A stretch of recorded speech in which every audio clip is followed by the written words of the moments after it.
Michigan football fall camp is underway. Started Wednesday, day one of practice. Pads aren't on yet, but that will come in a few days. Welcome on into the Wolverine.com podcast. Clayton Safey here with Chris Ballas. Anthony Broom is off the grid for this week, but we'll catch up with him next week. Let's talk some fall camp. We're going to get to the Mel Pearson situation. News could come on that. There could already be out by the time some people have gotten to this podcast. So bear with us there.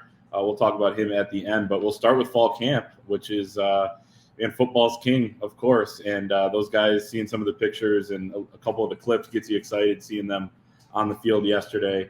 Obviously, the number one storyline of the fall camp is going to be Cade McNamara against J.J. McCarthy. Let's talk about that a little bit first. I know we did last week. We can get into some other things to watch, but seems like J.J. is about 100%. Cade, this is his team, as he said, in terms of leadership, and let the best man win over the next 4 or 5 weeks. That's how it's going to play out, right? And I think Cade McNamara is going to get first shot, as he probably should, since he went through the entire spring. J.J. McCarthy with the shoulder injury set him back a little bit. We've talked about this so often, about how this is going to play out. And what's going to happen, essentially, is that they're both going to get reps. Davis Warren's going to get some reps, too. People forget about him. That kid's a good quarterback. He's not in the mix to start this year, but it would not stun if he were in future years down the road. So he's got he can make all the throws. He's got all the tools. So he'd be one to watch. But right now it's McNamara and McCarthy. You got one guy that led a Big Ten title. You got another guy that played a role in that. And a lot of people think is Michigan's best pro prospect since Chad Henne way back in the day. I thought Devin Gardner was going to be, and maybe he would have been in a better situation. So it's kind of disappointing. But anyway, I think it is going to be McNamara's show, in my opinion. I think he's going to start the opener. I think both are going to play in the non-conference, and then they will make that determination going on throughout the year as to who it's going to be in Big Ten play. So, but it's a great problem to have. You got two guys that are committed to the university, that love Michigan, both have the skills. People can say whatever they want to about McNamara. He is a Big Ten championship winning quarterback, so it's going to be his team until JJ takes it from him. Question we've got a lot recently is, and by the way, I agree with you. I think it's going to be Cade McNamara at the very least to start the season. Then we'll see how it goes from there. Non-conference is a great opportunity with the late schedule for those guys to, continue to battle it out. But people keep asking, is it going to be, kind of what we saw last season where it was 2 plays from JJ and then Cade's back in and then, maybe 2 more the next drive or none the next drive. I think he's going to play more. But then the other question is, well, is it going to be a Brady Henson where, Brady starts? Maybe that'd be Cade. I know he would probably love that, but they do have the NIL deal together. That's his comparison. And then Drew Henson would be the J.J. McCarthy. He comes in the second quarter and, whoever is playing better or whatever takes it over from there. And I know that led to a lot of times where Tom Brady had to dig Michigan out of a hole, including against Michigan State when he wasn't quite able to do it. But, do you have a take on how they should play this if it is going to be JJ doing it more? I see in a way where you could go in and be like, yeah, this is the plan. Everyone knows the deal. But at the same time, I think you can't have something set in stone either. You got to kind of go with the feel of the game. Yeah. I like how they played it last season to an extent, but at the same time, sometimes JJ would come in and I'd be like, what are you doing? Why are you messing this thing up? And not that JJ messed it up. He had some great plays, had some, bad plays like any freshman. But do you have a take on that, how they should maybe handle it? Yeah, first of all, it depends on how McCarthy plays in camp, and he's got to protect the ball, and he's got to do a little bit better job of that than he did in camp last year. He clearly had the skills. He was inconsistent, however. If he's more consistent, then I think he's going to get more time. I think that stands to reason. That makes perfect sense. And here's a guy that, again, he's got the big arm. He can move better. He's the flashier option. Let's flat out put it like it is. Cade McNamara is the guy that just leads touchdown drives and scoring drives, as Jim Harbaugh has said so many times. So I think they're going to map it out in practice, and they're going to say, okay, who led us on more scoring drives? Both these guys are going to get plenty of reps, Clay, with the ones and have that opportunity against the number one defense to lead drives in practice. And if McNamara is leading more, then guess what? He's probably going to be the guy. And then you're going to have a similar role as last year for McCarthy. But I do think he's going to improve. There's no question about it. But so is Cade. So it's going to really come down to what happens in these next 4 weeks heading into the opener. with Colorado State. But I certainly could see it going any number of ways. I could see something similar to last year where McCarthy plays a little bit more. I could see them both getting a quarter, for example, like the Brady Henson thing, which didn't play out too well, unfortunately, in hindsight. But when you've got two options like this and you've got two guys that deserve to play, then the both are going to play. That's just the way I view it because of how Jim Harbaugh talks about meritocracy and how he views that. Yeah, no, I agree. And the thing I love, I remember when Harbaugh came in and it was like spring ball, and you kept hearing he charts everything, where they chart every rep, they chart, who did this, who did that.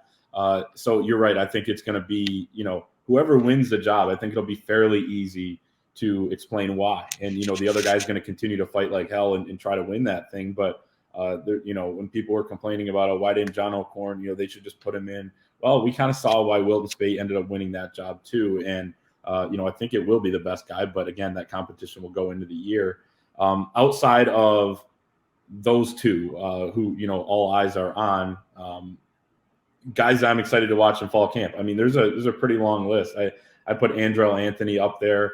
I think he's probably, I would put him with the twos right now, but he has the potential to end up being the leading receiver on this team. A number of guys do, and I think it'll be Ronnie Bell, but you never know. The edge guys are going to be, guys to watch. We got the graphic up on the screen for the people on YouTube. Will Johnson at corner. Can he take over that number one spot opposite of DJ Turner, or will he play some nickel? Probably a little bit of both. But who are you going to be kind of, I guess when we are able to get to talk to these guys, which is potentially tomorrow, but who are you most excited to kind of hear about this fall camp? Donovan Edwards. After John Jansen told me he thought that Donovan Edwards would be one of the best running backs in the country by the end of the year, which I thought was surprising, number one, given that Blake Corum is still here and had 956 yards last year, averaged 6.7 yards a carry.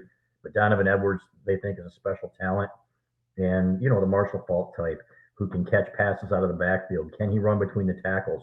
I didn't think his balance was great last year. And people will say, oh, he didn't play enough to tell. You can tell in some freshman backs right from the get-go. I'll go back to Mike Hart, for example, and guys like that. Tim Biakabatuka and his feet way back in the day. When you first saw these guys and got a real good glimpse of what they could do, you're thinking, wow, this guy's pretty good. And you saw some of that from Donovan Edwards, but not a ton as a runner. You saw it as a pass catcher in, I guess, Maryland. And there's no question that this guy is immensely talented. But can he be that between the tackles runner? What's his vision? What's his balance? I want to see more of that. But that's what I want to hear, is that battle is just as good as last year's Hassan Haskins-Blake Corum battle. Number two, who's the big back? Because Clay, you can run man ball, but if you don't have that back that can break a tackle once every now and then, and Corum was different. Hassan Haskins was different in that he was breaking tackles and getting yards after contact. Blake Corum was making guys miss, but there's something to be said for in a game like Penn State when Haskins got 100 and something yards of his 150 after contact. That's kind of what you need to move the chain sometimes. There were times he was dead to rights and still got 3 yards. Otherwise, they would have been punting. So that's going to be interesting to me. And then on the defensive side of the ball, Will Johnson, you see up there, what's his impact from day one? I think he can be a Dax Hill type from day one, a Dax Hill freshman year type. He's not a junior, but a guy that can come in there and do several different things. And then you look at Mike Morris. I think he's underrated.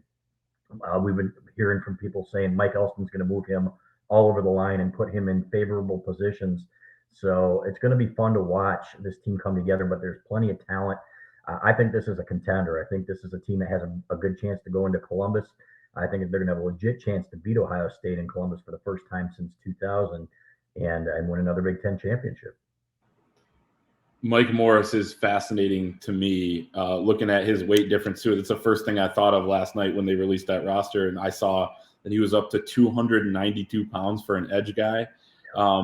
And we saw him do it last year where he was moving in. He was over the nose, he was at nose at times last season on some of those pass downs. And he said, it was something that he was willing to do because he knew they had the studs, like Aiden Hutchinson and David Ajabo. He wants to play more of an edge this year, but I don't think they're going to, limit him there. I think 3 tech, 5, move him all the way in if they have to, and he can rush the passer.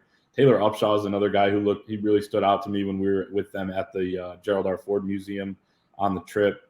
I thought he looked really good. Speaking of, guys that have done really well this offseason, you look at some of the weight changes with Tristan Bounds up 29 pounds, to 311 pounds. Julius Welskoff, now an edge, not a defensive tackle anymore. He lost 22 pounds down to 266. He could be a factor there. Trevor Keegan down 19 pounds to 305. You look at Mike Morris gaining that 14 pounds. Rod Moore gains 12 pounds to 185. Even Junior Colson up 10. Blake Corum up 10.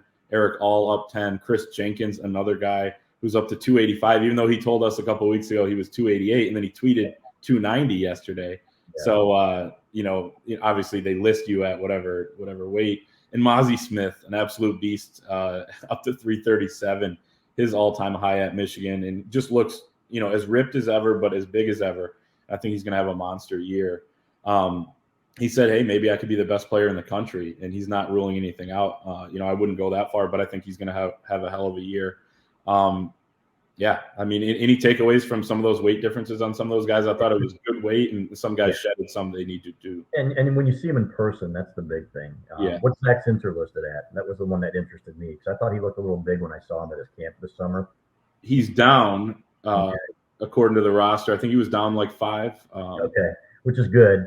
Maybe, the last several weeks, because that kid looked big, and part of it is, he is big, but I thought, okay, is that good weight? Who knows? You know what? And I'm not criticizing the kid because I just don't know, but that's what it looked like to me. So, but it's very interesting. Chris Jenkins is the one, because everybody said in the offseason, and he's talked about how if he gets up to about 285, 287 pounds, then this guy could really be a monster inside. And in talking to Mozzie Smith in Chicago about a month and a half ago, he said, guy's got the potential to be a beast. And when we saw him, he's had a protein bar in his hand, and he was eating like crazy. He was taking it seriously. But that's what you got on this team, is a bunch of guys that are really committed to that and to being the best they can be. And I know it sounds cliche and maybe corny, but that's what it takes to win championships. We didn't see it in 2020. We certainly saw it last year.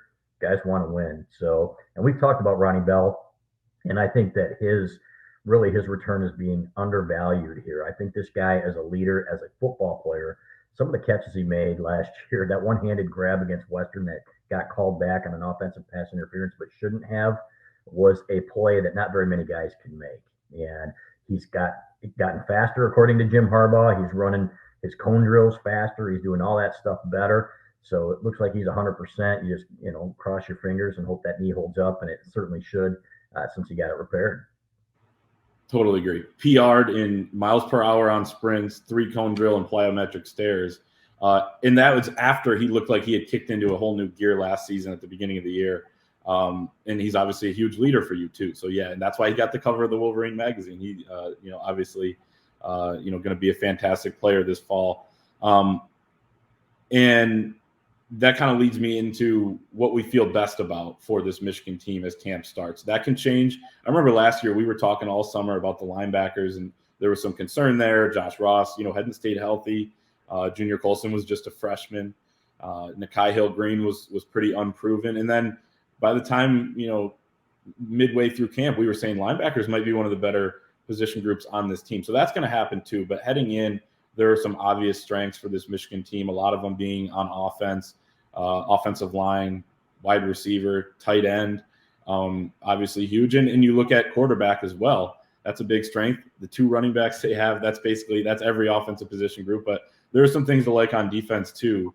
I would say if I had to pick one, the offensive line, winning at the line of scrimmage is so huge. And with Olu coming in and joining those 3 returning starters, it's massive for this team.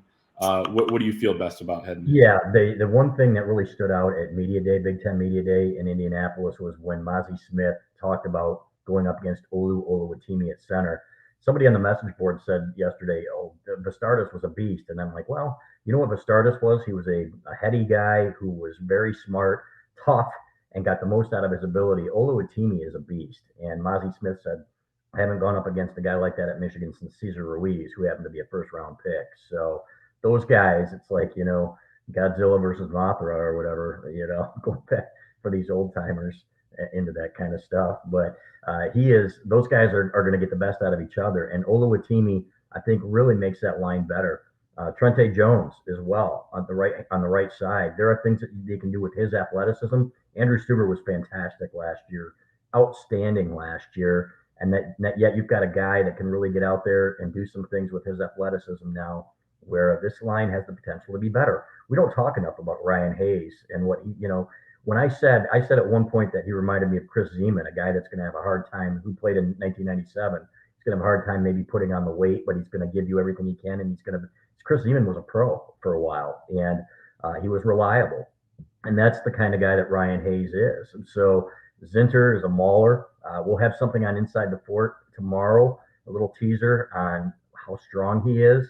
We're going to have something a little bit on the linebackers too, maybe a surprise there from some of the things that we've heard early. So stay tuned to that. But love DJ Turner, one of the most confident kids. I interviewed him for the football preview. One of the most confident corners I've seen here since Charles Woodson. And Rod Moore is the guy that's always, he watched like twice as much film as anybody last year. And that's why he's so good. Certainly he's skilled, but this is a guy who is all about learning and understanding plays. I think they're going to be just fine back there. I do too. I think that's a sneaky strength of this team is the defensive backfield, which is why they're up there. And I agree. Rod Moore, as Jim Harbaugh put it in the spring, he's really young for his grade. So he was a 3-star recruit. He came in, made an impact towards the end of his freshman year. If he would have been in the proper grade or, normally, normal age for his grade, I guess you could say, then maybe he would have been a 5-star as a freshman this year. So that's something to consider too. And DJ Turner, you're seeing him get some of those preseason accolades that are well-deserved as well. And what I was going to say, going back to what I forgot to mention before we transition to this, is Chris Jenkins, Michigan football account, tweeted a photo of him going up against Olu yesterday in one-on-ones. And, I mean, he looked almost just as big, so he's going to be a factor too, somebody that people are forgetting about.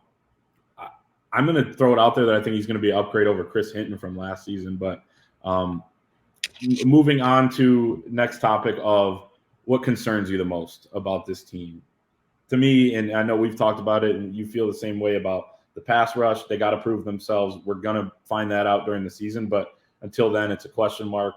You're not going to get 25 sacks out of your edge guys, but if you can manufacture some more, if you can get some more from the interior, if a guy like Junior Colson can become a better blitzer, then I think you can get close to that production overall. If you look at the overall numbers, the sacks, they were about average in the country. Tackles for loss were about average, but it was timely. It was, they had to bring double teams. They had to keep guys in to protect because of those studs. So it's, stats aren't the only thing you can look at, but what concerns you the most? And Mike Morris is on the screen. He doesn't concern me the most. It's just the pass rush, it looks like. Yeah, exactly. And you know what? Are they going to have those edges that can get to the quarterback? And if they have to sell out a little bit, how does that affect the defense? It's going to be a little different. Now, talking to the kids at Media Day, they said it's like year 2 in Mike McDonald's defense when you're playing with Jesse Minter, the new defensive coordinator. But at the same time, if you can't generate that pass rush, then you're going to have to bring the linebackers, Clay, or you're going to have to maybe bring some corner blitzes. So, but I think the one thing that he'll do is disguise things the way that McDonald did. I think they understood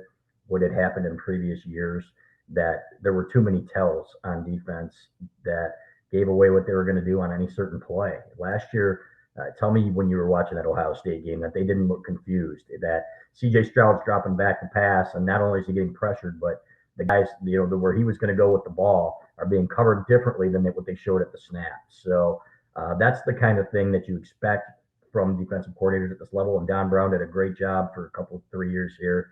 So I'm not discounting or taking away anything from him, but when they scouted him, it certainly looked like in those Ohio State games, especially, people knew what to do. So I do think it is the pass rush and then the linebacker depth. I want to see if some of these guys emerge. So, there are some young guys, even older guys, that haven't really had their chance, like Joey Velasquez, who I love as a player. I really do. He's undersized, but this kid is, the epitome of what a Michigan athlete should be. I think you're going to see him get a chance. But Kowal Mullings, is he going to hold up? He had some injury issues. And is that inside linebacker position going to be deep enough?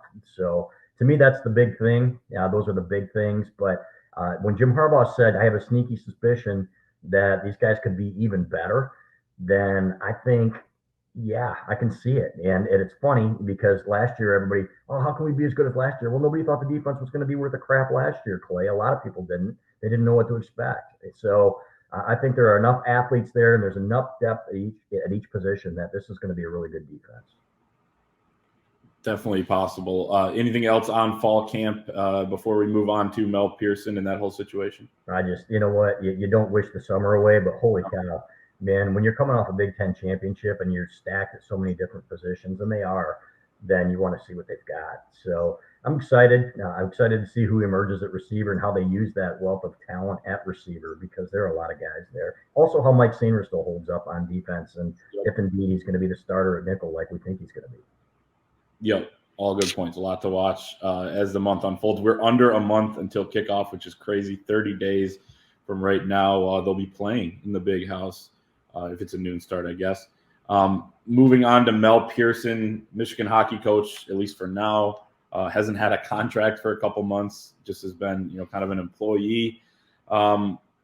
Obviously, the Wilmer Hale report was leaked a couple days ago. That was concluded and handed over to the University of Michigan Athletic Department on May 5th. It's been several months now, and it looks like now that it's leaked to the public, they're going to do something here heading in. But just a couple things that the report found. Pearson didn't take adverse action against Shields, who was a volunteer assistant, for raising concerns about some of the way that they treated the staff members there. There were concerns about the culture and operation of the hockey program. There were multiple instances in which team leadership acted unprofessionally, especially in interactions with female staff members and treatment of student athletes. Apparently that was not Pearson in terms of the female stuff, but he heard about it, maybe didn't take the proper action. You also heard there was an anti-Semitic comment that he made that was found in an anonymous survey of the players. Inability or willingness to hold Bancroft, who was a former assistant coach, accountable for his conduct until he was let go this summer, right? Probably too late there. There are pervasive fears amongst both student athletes and staff members of retaliation by Pearson for raising issues. Basically, you read the report, and I think most people are on the same page as to where this is going to go. But Chris, what's the latest on what's going on with Mel Pearson? Yeah, as of yesterday, we'd heard that AD Ward Manuel was still working to extend him, but there was so much opposition in the administration from three people that we talked to that said that just probably isn't going to happen. And part of it, the lying to investigators, you just can't do that at a place like Michigan or anywhere, frankly. But that is probably, if he is indeed let go, which really it sounds like he's going to be. In fact, it could happen as soon as today, which is Thursday at 12:57 p.m. We're just kind of waiting to see, but something's going to happen here. I don't really have much doubt about that at this point, unless there's a complete change of heart. I know that the administration was heavily against bringing him back. So, and then when that happens, you know what, the deck's really stacked against you, Clay. 100%. And the thing that's interesting to me is, the only devil's advocate thing here is, well, they had all these findings back in May. And I know the counter to that is that, well, they had a lot on their hands. They had to hire a new president. But at the same time, I mean, we're talking about some important issues here, something that is pretty crucial, especially if you look at the athletic department. And why are they waiting until just after it was leaked to the public? What do you think about kind of the timeline here? Yeah, it doesn't make much sense to me. But to me, you go back to what Ward Manuel said to our colleague Angelique Shingelis, he's going to be fine. And Ward's the one that hired him. And they go way back. Ward worked with the hockey program when he was associate AD here, when Pearson was working for Red Berenson as the head coach. So that's the thing. It's personal relationships too, but sometimes you got to put those aside and understand that, hey, we just need a different direction. So, and what'll be interesting is if they do let him go as expected, who's next? Brian Wiseman, we've heard his name, former Michigan Icer, who was hired as an assistant coach in the NHL, I think, for the Islanders. And then all of a sudden, boom, for some reason he's not there anymore. People are speculating. People that we've talked to said it was coincidental, but if he's the next coach, then maybe they've been kind of planning this. So, but I don't think that's the case, Clay, and that's the interesting part of all this. The timing is interesting. They kind of knew what was in the report and knew what was coming. And you know what? In this day and age, Clay, more than ever, you can't sweep stuff like that under the rug, nor should you, frankly, nor should you ever have. But especially now in this climate, there's just absolutely no way, in my opinion, that you can bring him back. And it's unfortunate. I've met him a few times. I don't know him well, but I've always liked him, and clearly he's done a good job here. It's true. 2 Frozen Fours for Mel Pearson. So it's obviously unfortunate, everything that that went down and that they're in this situation for sure. I've talked to him a couple times too, and he was nothing but nice to me. But again, that's not what this is about here. So yeah, stick with the Wolverine.com for the latest on not only fall camp, but the Mel Pearson situation. Join us on our message board, $1 for an entire year. That's our preseason deal right now. So get it before it expires. And thank you to Matthew Hutchison, Hutch, who is on the ones and twos here. And we'll see everyone next time.